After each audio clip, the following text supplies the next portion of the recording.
Welcome, Stock Explorers, to the Deep Dive. Today we're plunging into something pretty electrifying in the biotech space. Abivax, that's ticker ABVX, and their drug, Obefazimod. They've just announced what they're calling unequivocally positive top-line results. Big words. Very big words, and for good reason. Right. This is from their pivotal Phase 3 program for moderate to severe ulcerative colitis. And let me tell you, these results, well, they didn't just nudge things along. They sparked some really significant pre-market gains. And suddenly, Abivax is being talked about everywhere as a potential buyout target. It's definitely put them on the map in a big way. So our mission today is to really unpack what makes this drug, Obefazimod, a potential blockbuster. We'll look at the key positives, the negatives too, for you, our potential investors, and we'll highlight the crucial milestones you need to watch going forward. Expect some surprising facts, maybe a few aha moments to get you quickly up to speed on this really important development. So let's set the stage. Abivax seems to have hit a really critical, maybe transformative inflection point. Absolutely. Transformative is the right word. How should we think about this shift from an investment point of view? Well, the fascinating part is how these results have just fundamentally de-risked their main asset, Obefazimod. I mean, they successfully hit all the primary and key secondary endpoints, and with high statistical significance, that's huge. So not just a near miss or partial win? No, not at all. This is a resounding success. It really validates Obefazimod as this novel first-in-class drug. For an investor, it basically means the odds of this drug actually succeeding clinically have just gone way, way up. Okay, so the core investment idea here is now really focused on this much higher probability of success, both clinically and down the line commercially. Exactly. That's a big shift. Yeah. And I guess it starts with understanding the trials themselves. Can you walk us through the Abtech program design? Sure. Abtech was massive, a global Phase 3 effort. It had two main parts for induction. These were identical trials, Abtech 1 and Abtech 2. Yeah. Multi-center, randomized, double-blind, placebo-controlled, all the hallmarks of rigorous design. They ran for 8 weeks. Standard stuff for a solid trial. Right. And then there's the ongoing 44-week maintenance trial, Abtech maintenance. Think of it as, the full package for validation. And the scale was significant. We're talking 12,275 patients. Wow. Over 600 sites in 36 countries. It was a truly global study. And this is where I found it really interesting. They deliberately picked a very tough group of patients, didn't they? They did. And that was a smart, though challenging move. They enrolled adults with moderate to severe UC, but specifically those who hadn't responded well, or lost response, or just couldn't tolerate the standard treatments. Even the advanced ones. Yes, even advanced therapies. And get this, nearly half, 47.3% of all participants had already failed things like biologics or those newer JAK inhibitors. Okay, so just for context, JAK inhibitors, they're oral drugs, block inflammation pathways, but they can have some serious side effect concerns, right? Exactly. They come with baggage, warnings, so failing those means these patients were really difficult to treat.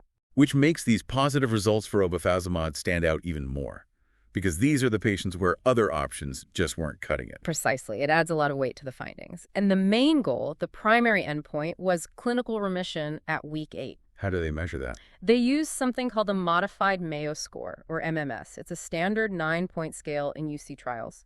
It looks closely at stool frequency, rectal bleeding, and critically, what the doctor actually sees during an endoscopy, the inside view of the colon. So it's quite stringent. Very. Achieving remission on the MMS scale means hitting specific low scores across the board. It's a high bar, indicating real, meaningful improvement. Okay, let's get to the headlines then. The efficacy. The 50-milligram dose seemed to really knock it out of the park. It really did. The 50-milligram dose unequivocally met its primary and all key secondary endpoints in both induction trials. Exceeded expectations, frankly. What were the numbers? The numbers are compelling. For the 50-milligram dose, in Abtech 1, the placebo-adjusted clinical remission rate was 19.3%. Meaning 19.3% more patients hit remission on the drug than on placebo. Correct. Highly significant, p-value less than 0.0001, very strong. In Abtech 2, it was 13.4%, also highly significant. And pooled together. Pooled together, the 50-milligram dose gave a 16.4% placebo-adjusted remission rate. Again, highly statistically significant. That's a really solid number in this field. And it wasn't just about remission. The 50-milligram dose also hit significance on key secondary goals, things like clinical response, which is a broader measure of improvement. Feeling better, symptoms easing. Right. And endoscopic improvement, that means the doctor actually sees the lining of the colon looking healthier. And even something called combined histologic endoscopic mucosal improvement. Okay, histology, so looking at tissue samples under a microscope. Exactly. It means you're seeing healing not just on the surface, but deep down at the tissue level. So it's not just masking symptoms, it's potentially healing the underlying damage. That's the implication, and that's crucial for long-term outcomes in UC. Reducing disease progression. Now, you mentioned the 50 milligram dose. What about the 25 milligram? The results there were a bit more nuanced. A bit more nuanced, yes. It achieved statistical significance in the first trial, ABTECT 1, but not in the second, ABTECT 2. How do we read that? Is it a concern? Not necessarily a major red flag. The company's explanation, which seems plausible, is that the group getting 25 milligrams in ABTECT 2 happened to be particularly severe, very refractory patients. So maybe 8 weeks just wasn't long enough for that dose in those really tough cases. That's the idea. It hints that maybe with extended treatment, they might get there. It's common in chronic diseases that some patients need more time. The focus is clearly on the 50 milligram dose now, though. Okay, makes sense. So the big question then, how does this 16.4% remission rate stack up against the competition? Yeah. Especially considering, as you said, that tough patient population. Right, context is everything here. That 16.4% pooled rate for the 50 milligram dose, it's genuinely impressive. It puts Obefazimod right up there in the top tier of therapies for UC. If you compare it to other leading oral advanced therapies, like those JK inhibitors we mentioned, Abivax, for example, their study showed placebo-adjusted remission rates maybe in the 19% to 26% range. So numerically higher in some cases. Numerically higher, yes. But remember the patient population difference. Right. Abivax had that high percentage of advanced therapy failures. Exactly. And the other class, the S1P modulators like Pfizer's Velsipity, they're maybe in the 10% to 20% range at 12 weeks. So Obefazimod is right in that competitive mix efficacy-wise. But here's the crucial kicker. Obefazimod achieved this without the safety baggage. The cardiovascular and malignancy risks associated with GAK. Precisely. It doesn't have those black box warnings, the FDA's most serious type of warning. That's a massive potential advantage in the real world. Okay. And compared to the injectable biologics, like Stelara or Entyvio? Good question. Those are major players. Stelara from J&J showed around 10% placebo-adjusted remission. Takeda's Entyvio around 10.6%. So Obefazimod's 16.4% looks clearly better there. It does. Superior efficacy compared to those benchmarks, plus the huge advantage of being a once-daily pill. Yeah, that convenience factor can't be overstated for patients dealing with a chronic condition. No needles, no clinic visits for infusions. It's a major quality of life difference. Which leads us perfectly into safety and tolerability. You said this is a crucial differentiator. What did Phase 3 confirm? It confirmed what we saw in earlier phases, a remarkably clean and impressive safety profile. That's huge. Critically, no new or unexpected safety signals popped up. That's always a relief in Phase 3. So consistency. Yes. And if you look at the overall rate of side effects, what they call treatment-emergent adverse events, or TEAs. Basically anything unwanted that happens during the trial. Right. Those rates were pretty similar between patients getting Obefazimod and those getting the placebo. For instance, in ABTECT 1, 59.4% on the 50 milligram dose had a TE, versus 53.2% on placebo. Not a huge difference. And did many people have to stop taking the drug because of side effects? Very few.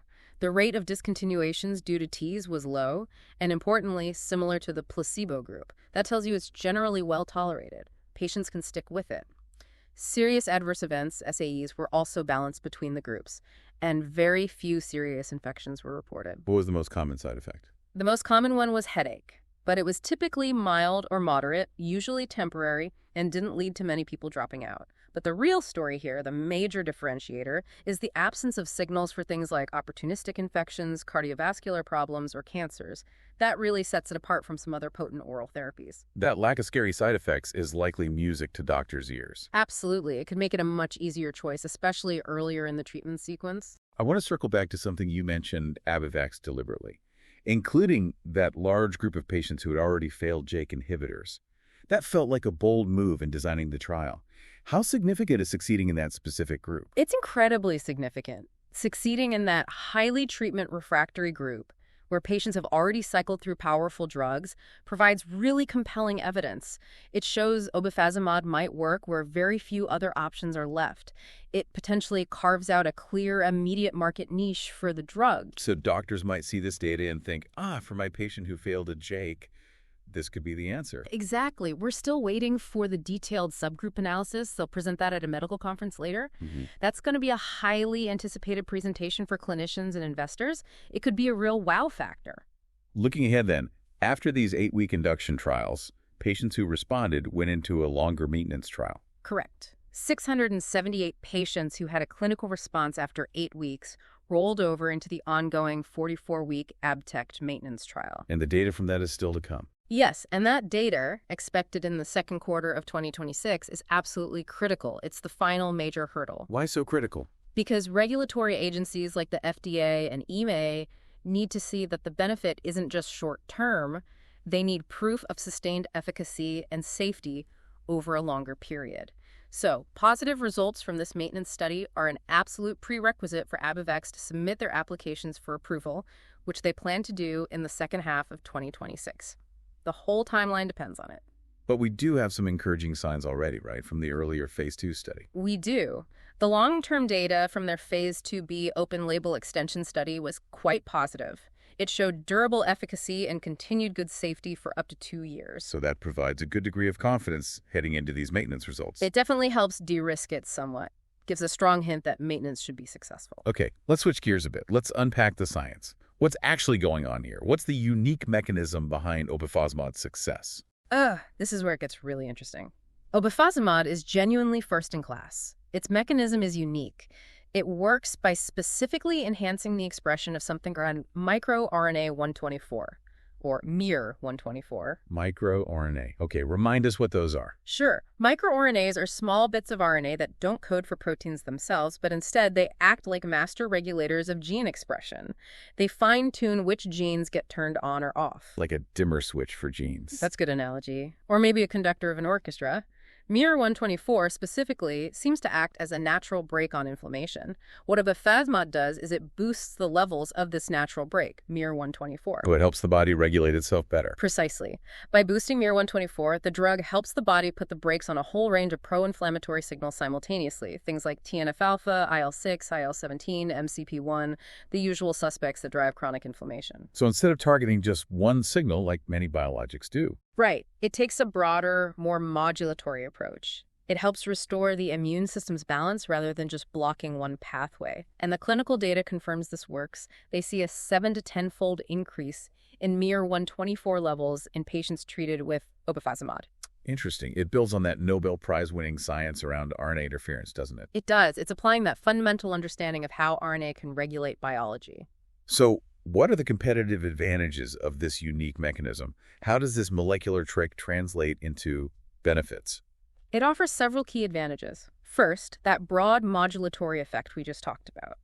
By acting broadly rather than hitting just one target, it might lead to more durable efficacy, less chance for the immune system to find ways around the blockade, which sometimes happens with highly targeted therapies. Makes sense. Less chance of escape. Second, its inherent safety profile. Because it's amplifying a natural regulatory pathway rather than causing deep, widespread immune suppression. It's like fine-tuning rather than shutting things down. Exactly. It dampens the excessive inflammation without crippling the immune system's ability to fight infections. That likely explains the consistently low rates of serious or opportunistic infections we see in the trials. A huge plus.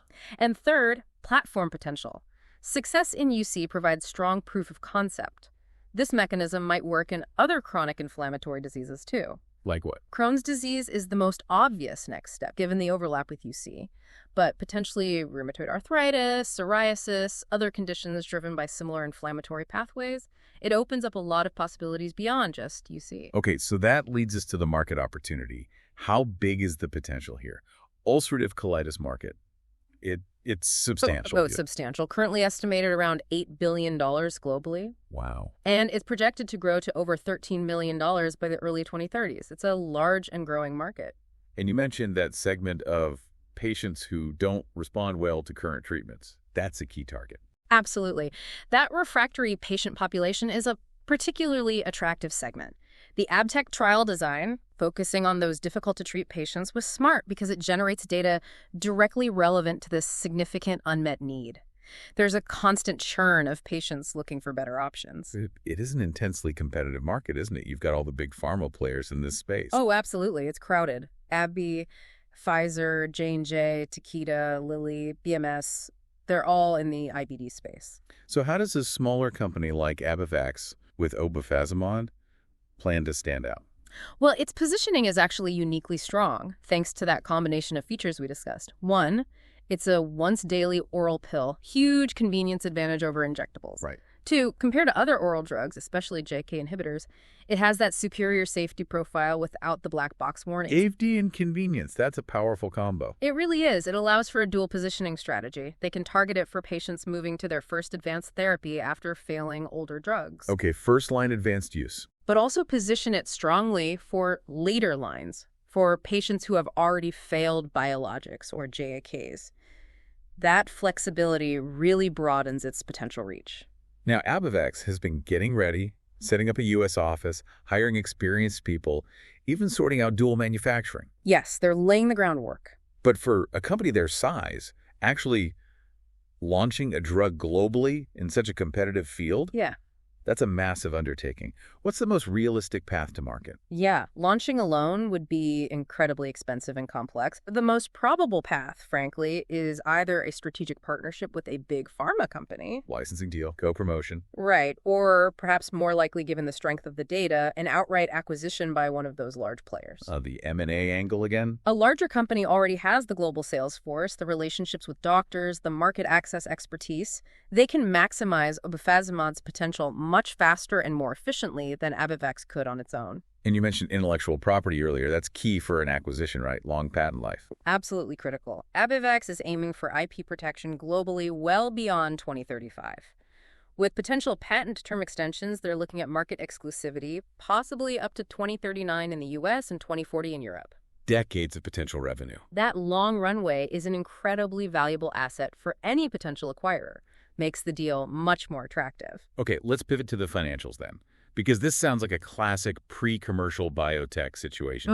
Amazing data, but cash needs. That's exactly the picture. As of the end of June 2025, they had about $71.4 million in cash. Okay. But their quarterly cash burn rate is substantial, around $40 million, which is roughly $13.3 million, or let's say $15 million per month. Whoa, so that $71 million doesn't last very long at that rate. No, it doesn't. It creates a very clear, unavoidable funding gap. Their current cash only gets them into the fourth quarter of 2025. And the next big data point, the maintenance trial results, isn't until Q2 2026. Exactly. So they don't have enough cash to reach that crucial milestone. This means a significant capital raise or some kind of strategic transaction like a partnership or sale isn't a question of if, but when. And likely quite soon. Very likely in the near term, yes. Now, they are dual listed, Paris and NASDAQ. They did a U.S. IPO back in October 2023 that raised $235 million. Yes, which helped fund these phase 3 trials. And they have an unused ATM program at the market. Correct. Up to $150 million available through that ATM.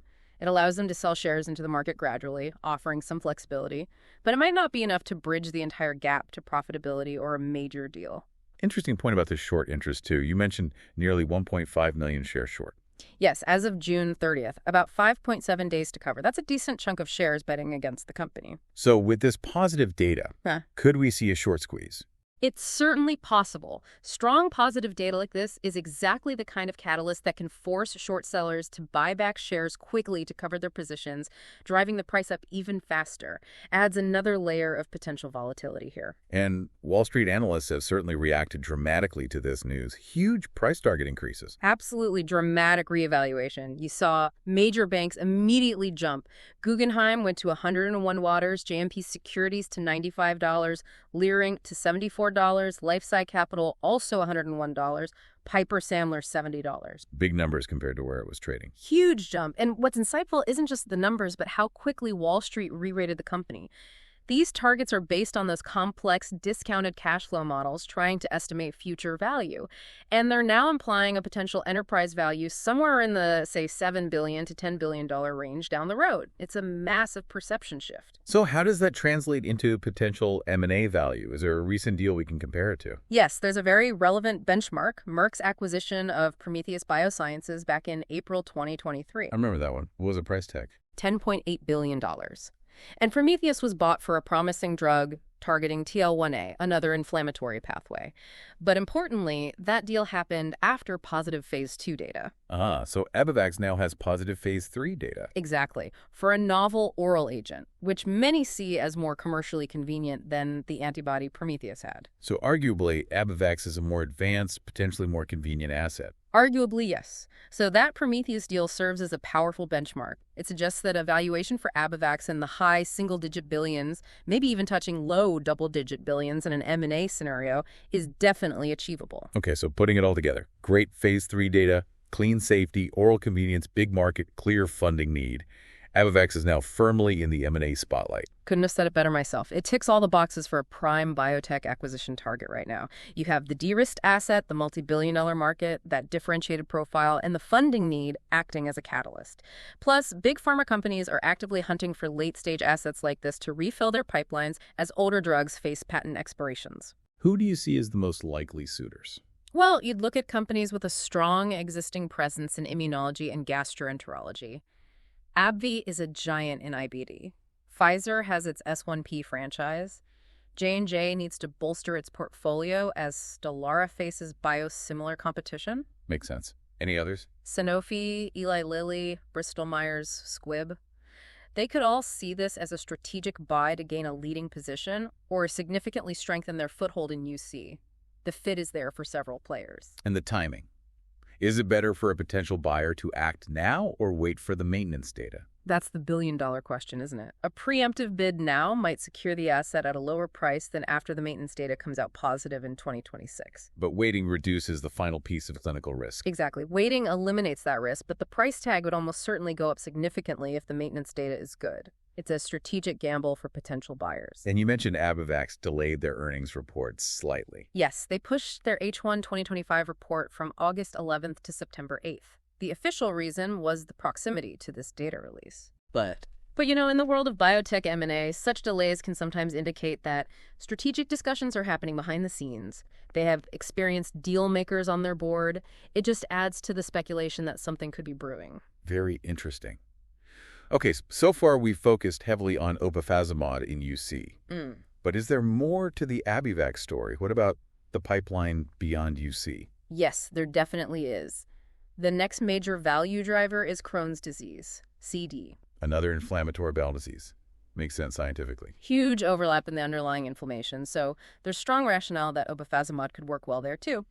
They're already running a phase 2b trial called Enhance CD. First patient was enrolled last October. When might we see data from that? Top-line 12-week induction data from the Crohn's trial is expected in the second half of 2026. So around the same time as potential regulatory filings for UC. Roughly, yes. And if that Crohn's data is positive, it could potentially double the peak sales estimates for Obefazimod. It adds billions to the potential long-term value. It's a huge part of the broader story and any M&A calculation. And beyond Crohn's, is the miR-124 mechanism itself a platform? It absolutely is. The success in UC validates their whole approach targeting miR-124.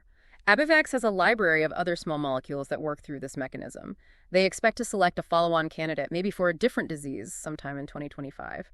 They're also looking at combination therapies. Early data suggests potential synergy with drugs like etrasimod. And the broad anti-inflammatory effect means potential in other conditions, too. Rheumatoid arthritis, maybe others. There's even some very early preclinical work in a colon cancer model. So yes, the platform has legs beyond IBD. Okay, so a lot of potential upside. But we have to be balanced. Despite all these positives, investing always involves risk. What are the key risks investors still need to keep in mind here? Absolutely essential to consider the risks. The biggest one right now is still clinical risk, specifically the outcome of that Biotech maintenance trial. Even with the positive phase 2b data. Even with that encouragement, phase 3 maintenance is the definitive test. If it fails to show sustained efficacy, the drug won't get approved. It's the single most significant remaining hurdle. Okay, what else? Financial risk. We talked about the funding gap. They will need substantial capital soon. An equity raise means dilution for current shareholders. The terms of any financing or any partnership deal they strike will be critical. Poor terms could negatively impact the stock price even with good data. Makes sense. Regulatory. Regulatory risk is always there. The FDA and EMA reviews are thorough. Unexpected questions could pop up, requirements could change, potentially delaying those planned H2 2026 submissions. Approval is never a 100% guarantee until it happens. Competition. Yes, commercial and competitive risk. We said it's a crowded market. Even if approved, Obefazimod needs to compete effectively on efficacy, safety, price, and market access against entrenched players and potentially new entrants. Execution matters. And long-term safety. You said the profile looks clean? It does look impressively clean to date, but the final safety database lock, encompassing all the trial data, isn't until August 2025. There's always a small, non-zero risk that some new or unexpected safety signal could emerge as more patients get exposed for longer periods. The current data is very reassuring, but it's not fully locked yet. Okay, that's a good overview of the remaining hurdles. So to wrap up, this really feels like a watershed moment for Abivax, doesn't it? It truly is. The positive phase 3 induction data, the competitive efficacy, that excellent safety profile, the novel mechanism, it has fundamentally de-risked their lead asset in a major way. And this clinical success has totally shifted the strategic landscape. Absolutely. With that funding gap looming before the next big catalyst, Abivax is now arguably one of the most attractive M&A targets in biotech. And that $10.8 billion Prometheus deal provides a very powerful, very relevant benchmark for what valuation could look like. So, summing it up for our listeners, Abivax presents a compelling late-stage story. There are still risks, yes, particularly around the maintenance trial outcome and near-term financing needs, but you have a clear path towards regulatory submission, really significant commercial potential, and now a very high probability of some kind of strategic exit, likely an acquisition, potentially at a substantial premium. Definitely something for you to consider as you explore the market further. Well put. It's a fascinating situation to watch unfold. Indeed. Thank you for that incredible deep dive today, and thank you, Stock Explorers, for tuning in. If you found this analysis useful, please do hit that like button, subscribe to the channel, and maybe activate notifications so you don't miss our next deep dive into finance and innovation. Until next time.